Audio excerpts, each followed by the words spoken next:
Nous sommes en 2034. La situation sur la Terre est catastrophique. La couche d'ozone a été complètement détruite par les gaz carboniques des voitures, l'industrie chimique et le push-push en cacane. Résultat, la Terre cuit sous les rayons du soleil. Les récoltes sont complètement brûlées, il n'y a presque plus d'eau potable et les compagnies de crème solaire s'enrichissent. La situation devient urgente. Il faut trouver une nouvelle planète pour y déménager 6 milliards de tatas. C'est ainsi que le 28 octobre 2034, le vaisseau spatial Romano-Fafard quitte la Terre en route vers les confins de l'univers. Là où la main de l'homme n'a jamais mis le pied.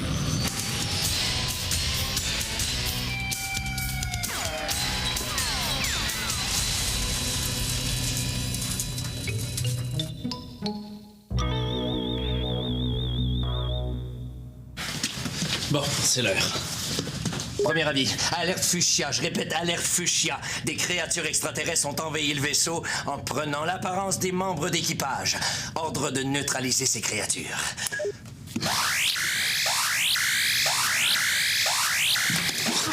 Les mains en l'air, l'extraterrestre! Je suis pas un extraterrestre. Je suis Valence Leclerc, terrienne et parapsychologue sur ce vaisseau. Ah oui, éprouvez-le. Ah oui, très bien.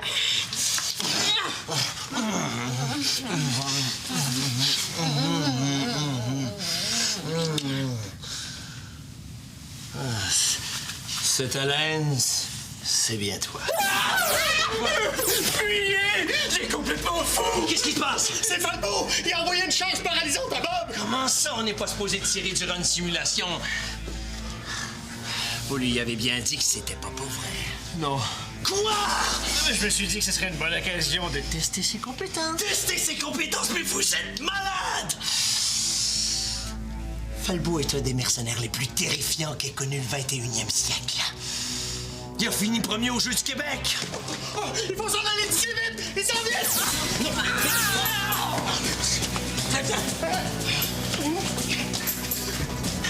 Allez! Il n'a pas besoin de moi!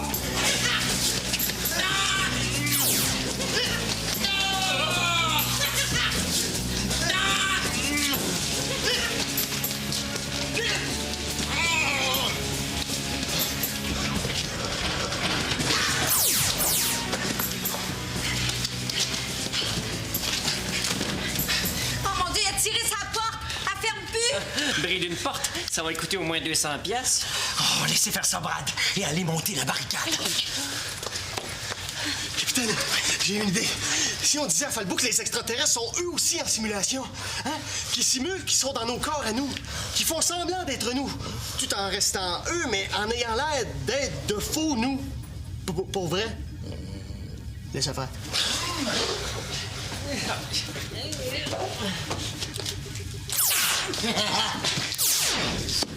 Brad, ça vient, cette barricade!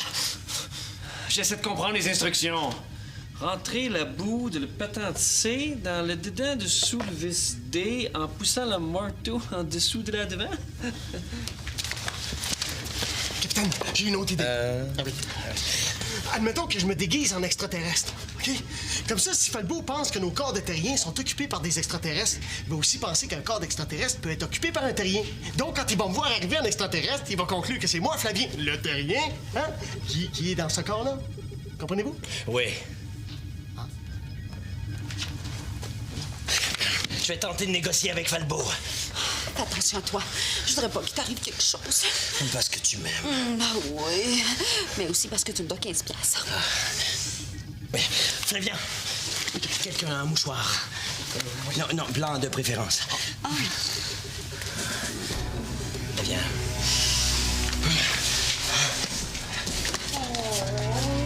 Stop! Pas de plus l'extraterrestre. Les mains sur la tête! Je vais être très clair avec vous, les des. Vous sortez du corps de mes amis et vous quittez ce vaisseau. Falbo, c'est un malentendu. J'ai programmé une simulation d'attaque d'extraterrestres. Brad était chargé de vous en avertir, mais il l'a pas fait parce qu'il voulait vous tester. Vous connaissez Brad. Ouais. Brad, le petit lait. Oui, le chétif. Le pou! Oui, la face à nul. La face Oui, non, c'est clair. Ça vous dérangerait pas d'enchaîner, c'est parce que Brad pleure en arrière. Ouais, je vous jure que c'est un malentendu. Il n'y a pas d'extraterrestre à bord de ce vaisseau. Regardez-moi, je suis un terrien, tout comme vous. Ah oui? Nommez-moi 3 États américains. Le Texas, la Californie et l'Ontario. Fort! Très fort, l'extraterrestre. Vous êtes capable de reproduire notre langue, notre comportement, notre culture, mais pas nos habitudes! Comme par exemple, tout le monde sait très bien que le vrai capitaine se fouille dans le nez. Mais vous ne faites pas? Quoi? Mais je me fouille pas dans le nez! Je ne parle pas de vous, mais du capitaine! Je suis le capitaine! Il aime pas ça qu'on dise ça, mais c'est vrai qu'il se fouille dans le nez. OK, ça va faire le placotage. Vous quittez ce vaisseau, je donne l'assaut au poste de commandement. Attendez, Falbo. Donnez-moi seulement 1 heure et je vous fais la preuve que nous sommes bien des vôtres. Je veux un otage. Un otage? Mais pourquoi? Parce que si vous tentez la moindre action contre moi, je l'élimine. Parfait. Je vous envoie Brad. Oh, Brad? Brad! Quoi, c'est ça votre barricade? Oui, c'est une barricade de style colonial. Falbo veut un otage. Devinez à qui j'ai pensé. Pas question que je serve d'otage. C'est un ordre. Non, mais attendez, vous pouvez pas faire ça. Le livre des règlements l'interdit. L'article 87 vous oblige à désigner l'otage selon la liste. La liste, il a raison. La liste? Mais quelle liste? Il existe une liste qui classe chacun des membres d'équipage de 1 à 7. Du plus important au moins important. C'est le numéro 7 qui va servir d'otage.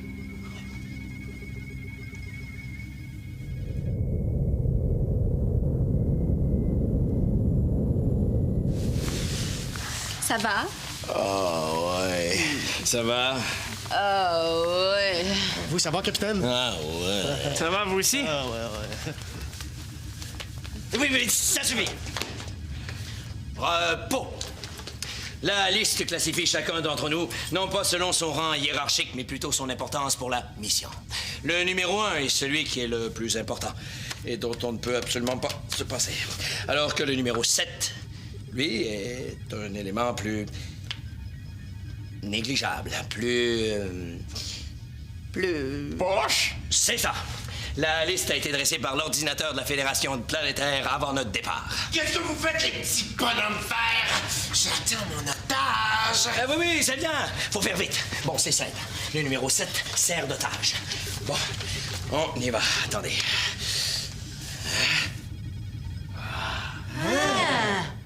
Vous êtes numéro 3. Donc, je suis numéro 1. Fais mon otage!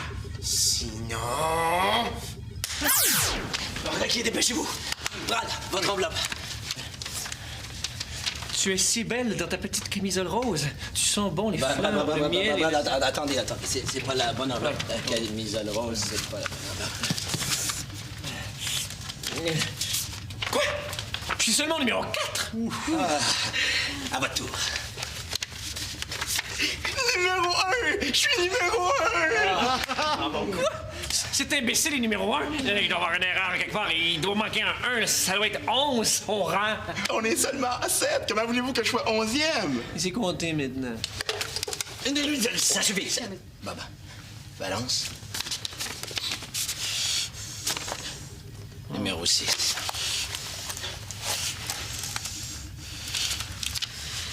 Colère, rage, amertume, liée à la frustration de ne pas être appréciée à ma juste valeur. Mais qu'est-ce que vous faites? Là, c'est pas le moment, mais quand je vais avoir le temps, je vais les vivre, ces émotions-là. Eh oui, bon, Flavien, votre enveloppe. Oh, moi, vous savez, les tirages, de toute façon, je gagne jamais. Ça vous dérange pas, j'aimerais ça attendre, moi. Oui, bon, je vais ouvrir les enveloppes des 2 absents. Falbo. Ça serait super si Falbo était numéro 7. Il pourrait se prendre lui-même en otage. Je dois encore avoir quelque chose de paralysé. Numéro 5. Hein? Et Mirabella.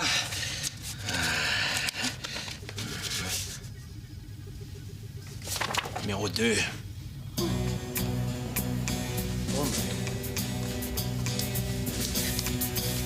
Je vais aller me préparer.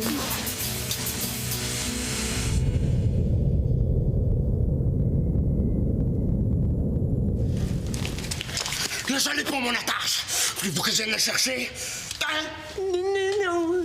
Vite, le numéro 7. Bon, reste calme, énerve-toi pas, sois patient. Appelle une fois de temps en temps, rentre pas trop tard. Fais pas ça avec ta chaise. Bois pas même la peine de lait, puis fais le ménage de ta chambre. Flavien. Repos. Capitaine, je reviendrai. Ou je ne reviendrai pas. Oui, c'est très bien.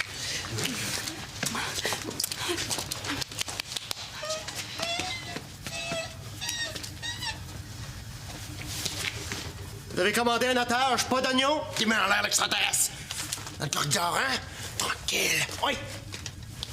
Le décompte commence! Vous avez 1 heure pour me faire la preuve que vous n'êtes pas des extraterrestres.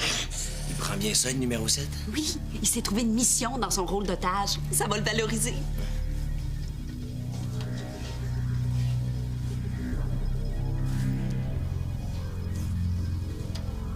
On a un peu de temps. Aussi longtemps que Falbo tient son otage, on... Flavien? Regardez Flavien!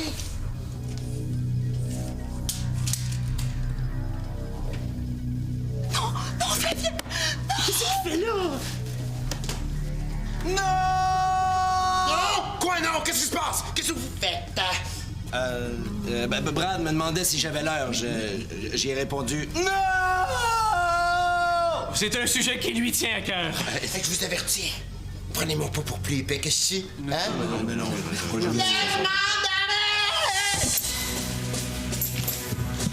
Là, ça va faire les bébêtes! Dos à lui! Quoi? Mettez-vous dos à lui! Quoi? Je connais Falbo, il nous tirera jamais dans le dos. Retournez-vous! Retournez-vous, j'ai dit!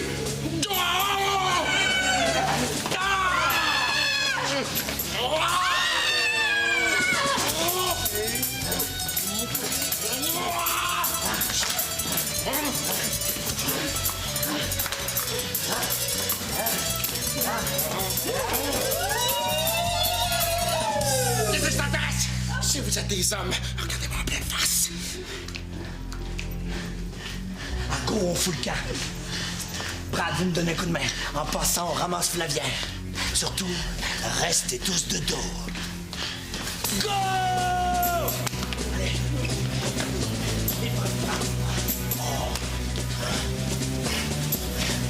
Valence! Non, non, je m'en occupe. Bob, elle s'en occupe, là, ça va. Allez. Qu'est-ce que tu fais? Hein? Qu'est-ce qui se passe? Tu te sauves pas avec les autres? Non. Ils sont partis écouter le hockey, puis tu sais, moi, le hockey. Hey, niaise-moi pas, la bébête! Oh, Falbo, je suis pas une bébite. Je suis la vraie Valence. La balance, ça pue de la bouche. Quoi? Je pue pas de la bouche.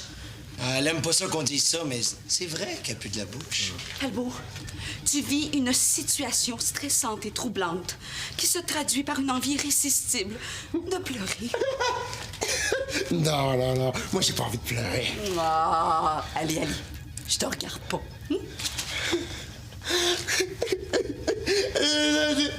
Les mots de dos! Les mots de dos! Il t'en reste encore un petit peu. C'est mes amis! C'est pas mes amis!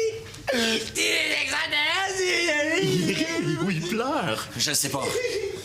C'était pourtant pas compliqué. Un otage, ça fait rien. Vous avez trouvé le moyen d'échouer en ne faisant rien. Mais t'es bien, cabochon! Tu pensais sérieusement venir à bout de Falbo. Hey, ce gars-là a déjà fait dire pardon, mon oncle, à un tank! Pauvre Valence.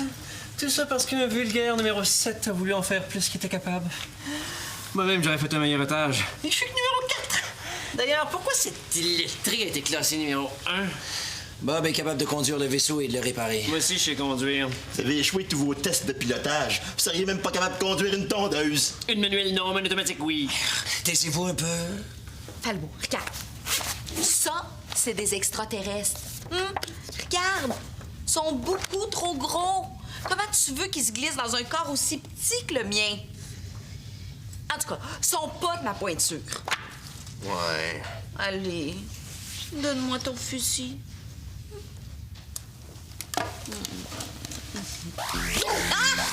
Qu'est-ce qui se passe? Vous préparez un coup, là? Le téléphone de marchandises est en fonction. Je comprends. Vous faites rentrer d'autres extraterrestres. Vous voulez m'attaquer en force. Non. Vous m'aurez pas comme ça! Falbo, lâchez-la immédiatement. Elle n'est pas assurée. Si vous désirez un otage, c'est moi que vous devez prendre. C'est Flavien. Il a fait fugue.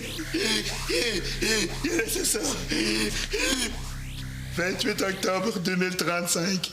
Cher équipage, je serai bref, mais je vous rassure tout de suite, ce ne sera pas très long.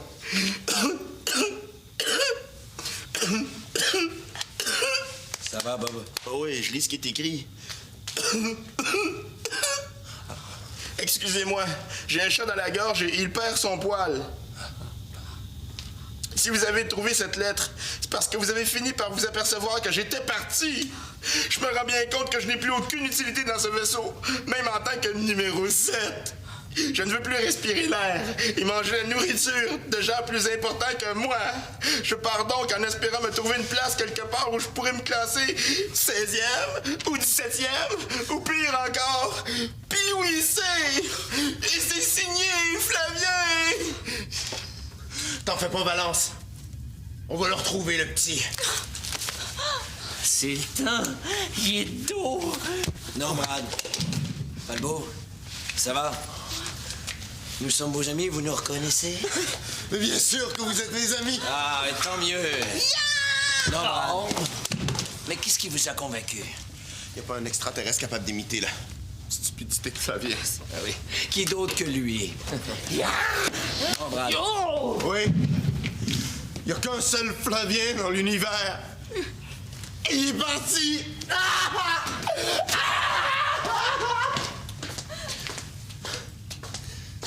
Bob, je veux savoir combien de réservoirs d'oxygène Flavien a pris avec lui. Brassez vos yeux, Bob. Vous me suivez, Bob? J'y vais, capitaine.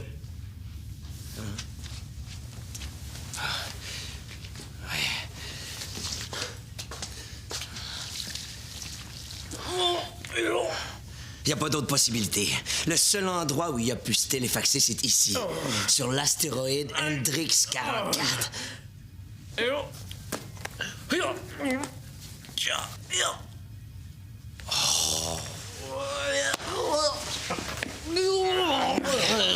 Vous, allez me démonter la barricade.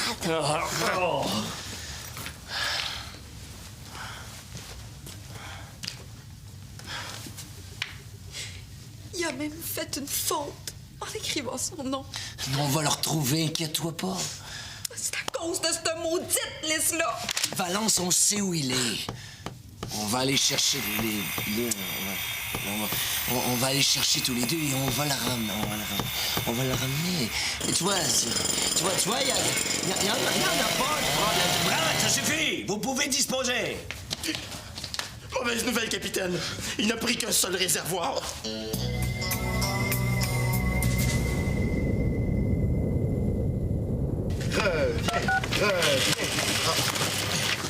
C'est Flavien. Ah, c'est Valence. Ah, c'est pas lui qu'on veut. Non. Ah oui, mon Flavien. Viens de mon Flavien. Ah oui, ah oui. Come on. Ah oui, ben oui, ben oui. Ah oui, ah oui. Les gars, on l'a pas trouvé. Nos senseurs ont relevé aucune présence de vie sur l'astéroïde. Mais il s'est téléfaxé où? Dans le vide. Au moment où on se parle, il doit dériver quelque part dans l'espace. Autrement dit, il est fait, là. On va le chercher. On fouille le secteur. On va dans un garage, puis on demande s'il l'aurait pas vu passer. On va mettre ses photos sur une peintes de lait. Il est déjà plus dans le secteur. Non! Ça peut prendre des mois ou même des années avant qu'on le retrouve. Non! De toute façon, il doit plus rester beaucoup d'oxygène. Oui. Flavien a fait une erreur de téléfax. Ça aurait été sa dernière gaffe. On doit abandonner les recherches et poursuivre notre mission. Mais il faut voir les choses avec philosophie. Ça fait une bouche de moins à nourrir. Oui, Brad a raison. Faut voir les choses avec philosophie. Hein? C'est la loi de l'univers. Hein? À chaque fois que quelque chose meurt, il y a quelque chose d'autre qui naît. Le contraire s'applique aussi. Par exemple, en ce moment, il y a une certaine colère qui naît en moi. Il y a donc quelque chose qui doit mourir. Et c'est vous!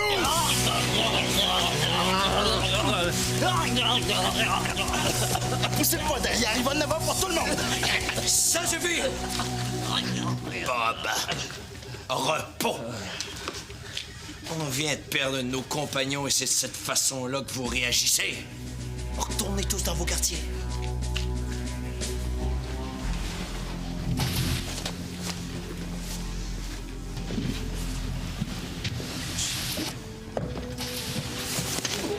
Je suis aussi désolé que toi.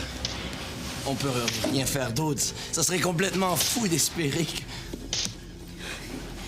Flavien, c'est Valence.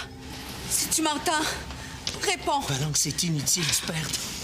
Flavien, c'est Valence. Si tu m'entends, réponds. Flavien. Flavien, c'est Valence. Tu m'entends? Réponds. Flavon, c'est l'avance. Tu m'entends? Raton.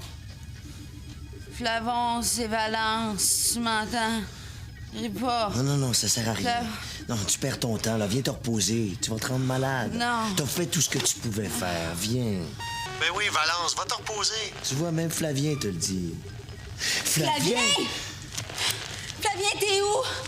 Je suis dehors, sans Carling. Je me suis téléfaxé là par erreur. Flavien, j'aimerais ça que tu reviennes. Non. Pourquoi? Ben, si au moins, je nuirais pas. Je vais aller y parler. Non, là, c'est à moi de jouer. Toi, fais venir les autres.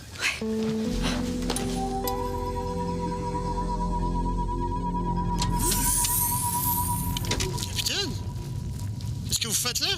Oh, je viens prendre l'air. Hein? Tu permets que je m'assoie? Bon, allez-y, hein. C'est à vous le vaisseau.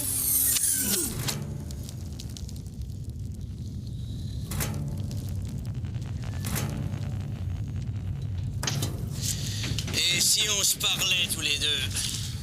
Oh, ouais, pas de problème.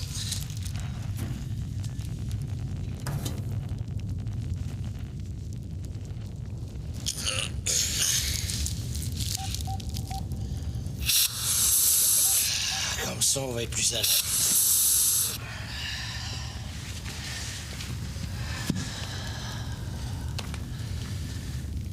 Capitaine, vous devriez pas vous donner tout ce trouble-là.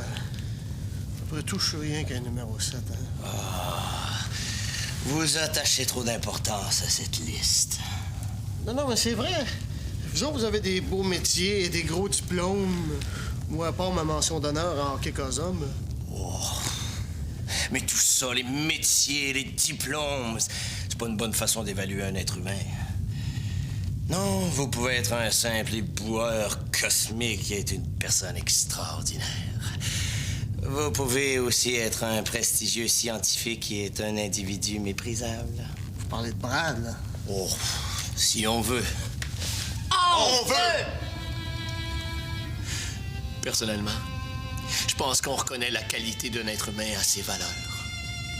La générosité, l'honnêteté, la persévérance, la digestion. C'est ça qui distingue les individus sans envergure de ceux qui méritent d'être connus. Et vous, Flavien, vous faites partie de cette catégorie de gens qu'il vaut la peine de connaître. Flavien, On a besoin de vous. Merci, capitaine. Capitaine? Oui. C'est-tu parce que on est ému qu'on a de la misère à parler? Non. C'est parce qu'on commence à manquer d'air. Remettons nos casques.